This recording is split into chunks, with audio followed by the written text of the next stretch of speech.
Grand rising, grand rising, grand rising. Want to talk to you today about behaviors that are normalized but are actually signs of emotional abuse.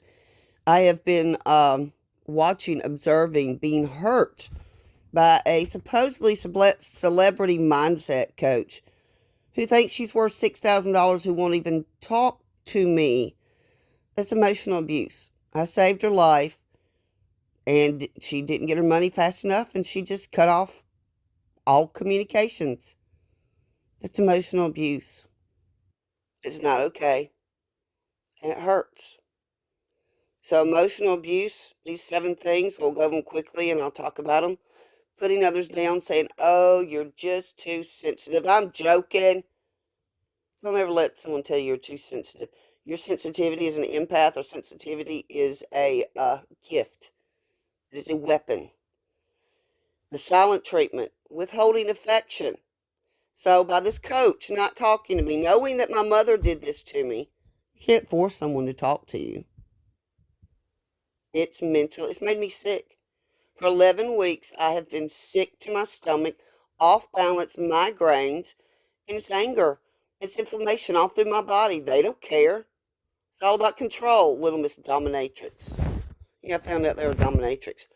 Using guilt or fear to get you to do what they want. You know, they guilt you, shame you, or they threaten you. You know, I want to, it's all fear. Consistently ignoring emotional or physical boundaries. I have post-traumatic stress. I will tell people, you're not going to do this, this, and this around me. If you do, I can't be around you because it triggers me. Now, if they don't respect my boundaries, they don't respect me. I recently just spent 45 days on the run protecting a little girl from the cartel, and I almost died from black mold exposure. And we went and picked up all of her stuff out of the apartment. It was all mold. And I had to ride in that van, and I got really, really sick, and then brought some clothes in my home. I had to spend 2 weeks spraying down my home. You can hear me, I'm still sick. I told her, whatever you do, don't go in my home with those clothes, with that mold on your clothes. What she do? Pranced her little self right up in my home. Had to spend the last little bit of money I had to remediate my home. She didn't respect my emotional personal boundaries. So guess what? She lost access to me. She lost my protection. She lost the bank account that she was getting money here, money there. It's amazing when the money runs out, people run out too. Have you ever noticed that?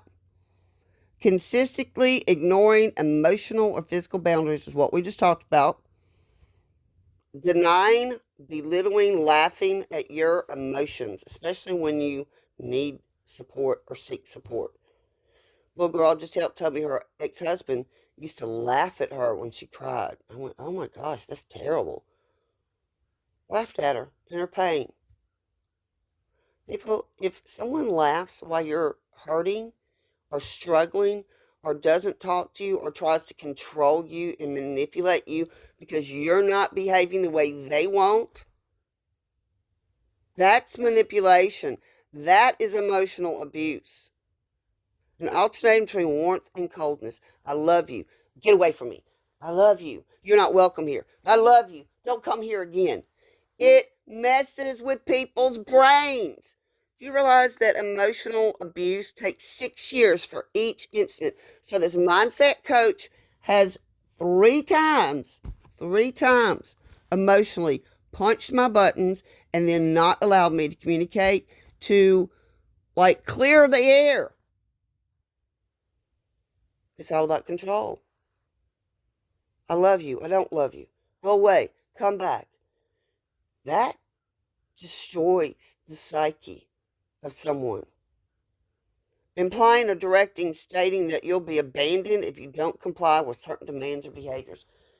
I can't tell you how many times growing up I was written out of the wheel because I didn't either behave correctly or I didn't do what my mom wanted me to do.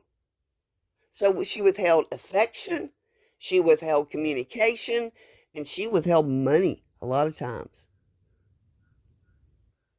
If you manipulate people or you call yourself a coach and will not communicate with your potential or past clients, I wasn't a client because I never paid this person. She was a friend. I helped her through surgery for 9 months. And then when I turned around and was getting chased by the cartel, told they wanted my heart and wanted the liver of the little girl I was bodyguarding, and I saved the life of this coach. They were going to kill her and her little girl to sacrifice them. This is the cartel. This is the dangerous work I do. And people that don't help me and step aside and emotionally abuse me, you're going to have to stand before God Almighty. I saved this person's life, and it won't even talk to me.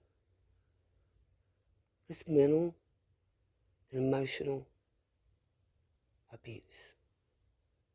You have the power to cut all toxic people and things out of your life. No matter how bad it hurts, if people emotionally abuse you, they're abusers. You need to limit your contact or go no contact at all. And this is my own personal experience, and I'm a trauma coach. I just got certified in all trauma IT or therapy.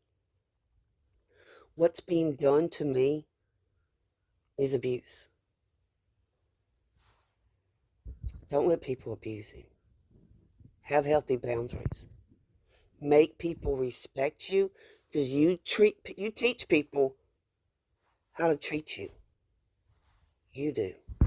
Don't forget your power. You can heal one bite, one thought, one prayer at a time. But emotional abuse, putting you down, saying you're too sensitive, silent treatment, denying, belittling you, laughing at you, implying I'll leave you. Well, leave then. If you're going to threaten to leave me, leave. Don't come back.